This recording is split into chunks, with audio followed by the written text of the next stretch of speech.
Welcome back. Zamfara state has been plagued by insecurity, particularly banditry, kidnapping and cattle rustling. Humanitarian crisis has claimed countless lives, displaced communities and crippled economic activities. To combat this menace, analysts say advancing technology can play a pivotal role in enhancing security and restoring peace. By embracing innovative solutions, the experts say the state can enhance security, restore peace and promote economic growth. To address these challenges and considerations associated with technological integration, we're now being joined from our Abuja studios by Dr. Habib Gajam, Executive Secretary and Chief Information Officer at Zamfara Information and Communications Technology Development Agency. It is a state agency that promotes innovation, technology and digital economy development. Good to have you on Arise News, Doctor. Thank you very much. Very good. So, first off, what is the state of digital economy in Zamfara at the moment before we delve into security matters? Well, first of all, like you rightly mentioned, Zamfara has not been, in the positive news quite lately due to the persistent security problems that we've been plagued with over time. But the current administration of Governor Dauda Lawal is trying to turn the tide, and that was the reason why he gave an emphasis on, developing a very robust ICT policy for the state, as well as a digital strategy. Beyond that, we have also developed a state digital literacy framework. These three critical documents highlight some of the priority areas in terms of expanding telecommunications and digital infrastructure, in terms of e-government implementation, as well as digital skills and ICT human capital. So these critical areas are the priority that we are trying to look at and see how we can expand the digital economy sector in Zamfara State. Well, looking at all of the insecurity issues in Zamfara State, there have been advocacy for using technology to resolve the issues. What would you say where would you say Zamfara State is in terms of applying or using technology to resolve all of the insecurity challenges bedeviling the state?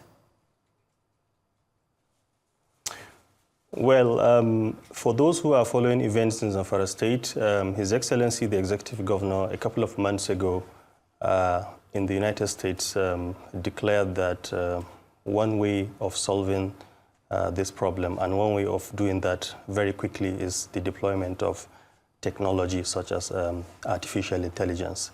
So what we are trying to do at the moment is to establish a command and control center in the government house where we deploy a security information and reporting management system where citizens can actively report security incidences across the state. And what we are trying to do is leverage on NCC's toll line, which is 112, to use that platform for citizens to actually report security crisis in their localities. And one does not actually need a SIM card or a smartphone to do that. And this will provide the state government real-time visibility of, these security incidences across the local governments, and as well as be proactive about them and deploy the necessary resources in order to tackle these issues.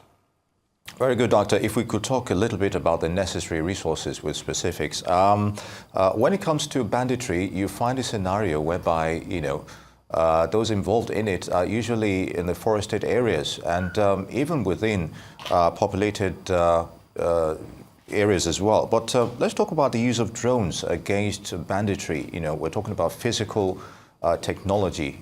AI is a good thing, and the control center is also a good thing to monitor all of that. But if you don't physically gather this evidence and to see where the problem is, then it's not going to be yielding that much fruit in terms of results. So what are your thoughts on the extensive use of drones, especially to perhaps vigilante groups and the security forces as well? Yeah, so as you know, security is the exclusive reserve of the federal government, and I believe the state government is working, harmoniously with the federal government to see that all necessary resources, including technology, the right technology, are deployed. Now, when it comes to drone, I believe that with my little knowledge of how the federal government operates, as well as how the Nigerian military operates, I think there's a restriction as to the use of drones, by non-state actors, if you like, or by state governments.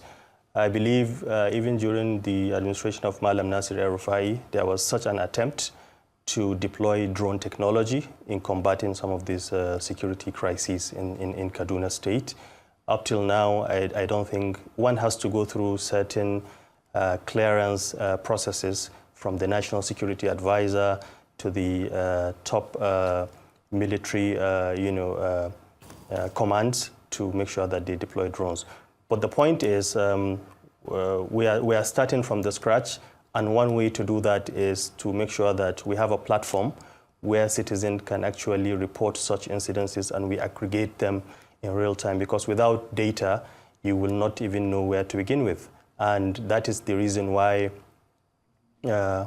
data-driven decision-making in terms of channeling resources, deploying troops, as well as providing, support for the ground troops is really critical. And without data, you cannot actually achieve much. So beyond the kinetic as well as the non-kinetic approaches that we have been accustomed to over the years, I believe technology, one way or the other, will be an integral element of the way operations are being conducted in Zamfara State. And the governor is very, very serious about the use of technology. We had just returned from Zambia, Lusaka, where we attended a Digital Government Africa Summit. Security and digital identity is also one of the critical issues that we have discussed. And I'm very happy to inform you that we are collaborating with Sterling Bank to develop a Zamfara residence identity management system where we can be able to identify every individual, every household, in terms of their occupation, in terms of their location, what they do, so that you have that unique identification number for every resident in Zamfara State. And that's also, beyond the security measures, it also helps in bringing in more people into the financial net in terms of unserved and underserved communities. It also helps to spread the tax net for government to be able to make decisions that are very critical to the growth and development of its citizens. Indeed, Dr. Gajam. Earlier you talked about the state literacy framework, but how appealing is technological development to the youth in Zamfara? Because when we talk about combating the menace of crime in that region, the youth are usually the ones being easily recruited in this regard. So I'd like your thoughts on that. So are the youths actively open to embracing your efforts towards technology? Absolutely. So you see, Zamfara State is blessed with a very young and talented population. And in the last few months, what we have tried to do is to design a framework that is going to bring in, young people into the technology space.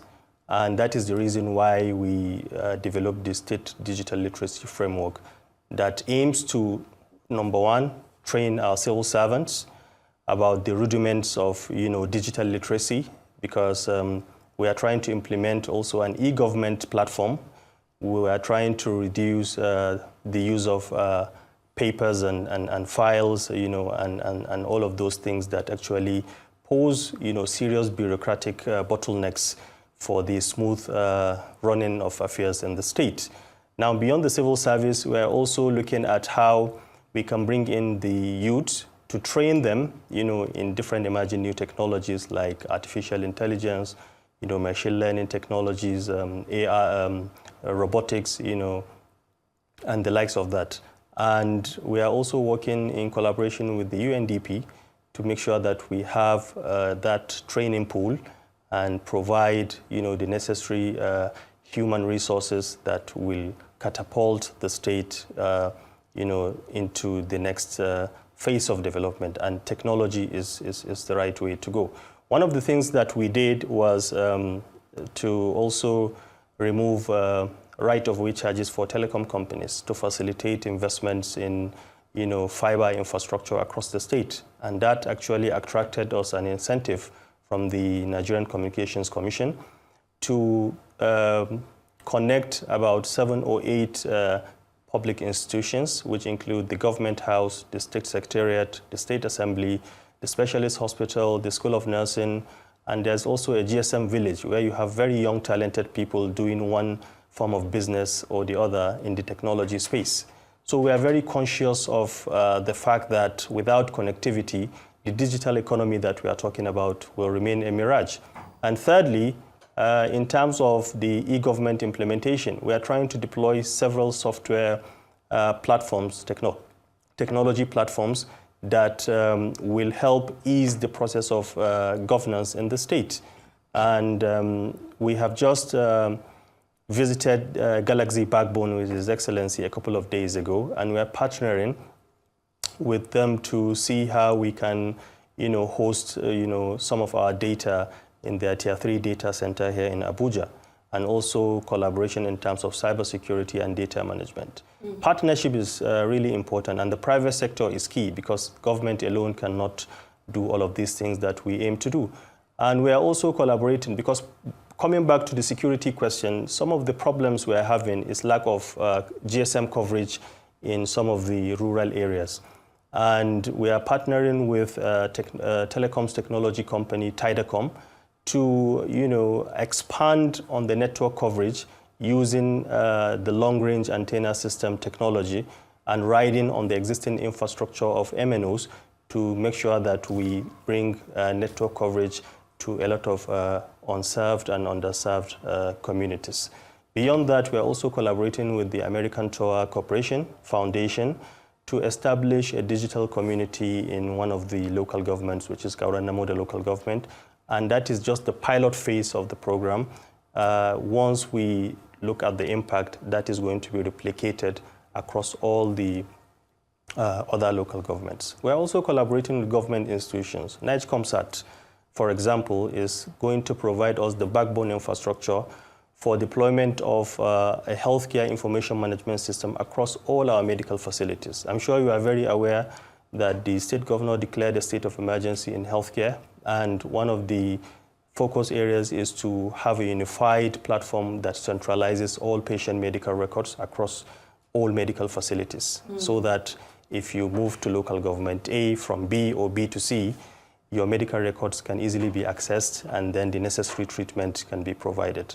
So it's the same thing across board: healthcare, education, agriculture, for example. We are trying to create a database for farmers so that we can ascertain what level of support farm inputs and farm implements can be provided to them. And beyond that, we are also using technology to enlighten farmers about the best soil, the plants to crop, the best time of harvest, that provides real-time visibility of weather, drought, flooding, and things like that. Right. Zamfara is an agrarian state with Habib, over 70% or 90% of its population. If I may come in here, some interesting innovations you just talked about there. We hope that we would begin to hear about the results, especially when it comes to curbing insecurity in Zamfara state. But I'd like you to talk about, when we talk about tackling insecurity, we cannot neglect the place of community-based initiatives where, residents can address issues, report suspicious incidents, and keep their eye on their neighbors' properties. How well is that being implemented using technology? Has it been digitized? Is there a reporting structure? How is it going? So we need to make something absolutely clear. When we say that we use technology, technology on itself is just a means to an end, The bulk of the work actually lies in the human element or the practical aspect of its operations. Mm-hmm.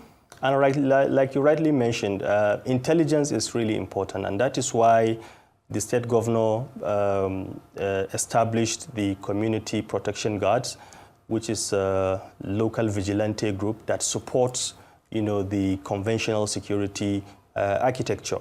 And beyond that, also, the traditional methods of gathering intelligence, we used to have it in the previous times, is that there is no single person that comes into a territory without the knowledge of the village head, the family head, and other, local chiefs around the area.